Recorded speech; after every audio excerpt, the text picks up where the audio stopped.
আয়াত ৩১ أولئك لهم جنات عدن تجري من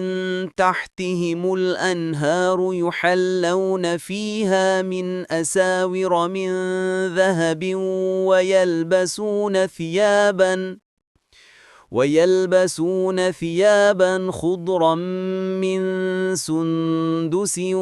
واستبرق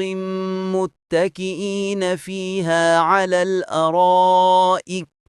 نعم الثواب وحسنت مرتفقا অনুবাদ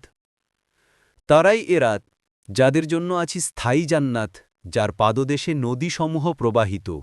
সেখানে তাদেরকে স্বর্ণ কঙ্কনে অলঙ্কৃত করা হবে তারা পরবে সূক্ষ্ম ও পুরু রেশমের সবুজ বস্ত্র আর তারা সেখানে থাকবে হেলান দিয়ে সুসজ্জিত আসনে কত সুন্দর পুরস্কার ও উত্তম বিশ্রামস্থল তাফসির ১ নং ফুটনোটের বিবরণ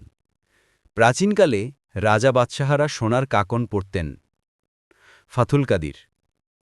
জান্নাতবাসীদের পোশাকের মধ্যে এই জিনিসটির কথা বর্ণনা করার উদ্দেশ্য হচ্ছে এ কথা জানিয়ে দেওয়া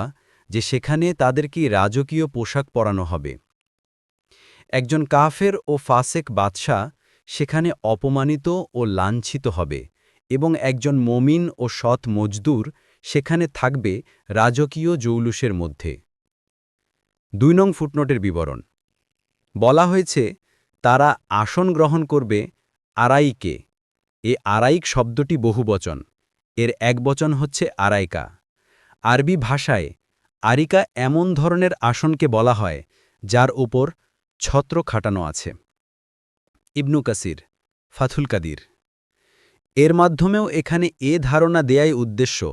যে সেখানে প্রত্যেক জান্নাতি রাজকীয় সিংহাসনে অবস্থান করবে ৩ নং ফুটনোটের বিবরণ সূরা আল ফুরকানের ৭৫ থেকে ৭৬ নং আয়াতেও জান্নাতবাসীদের অবস্থানস্থল সম্পর্কে অনুরূপ উক্তি করা হয়েছে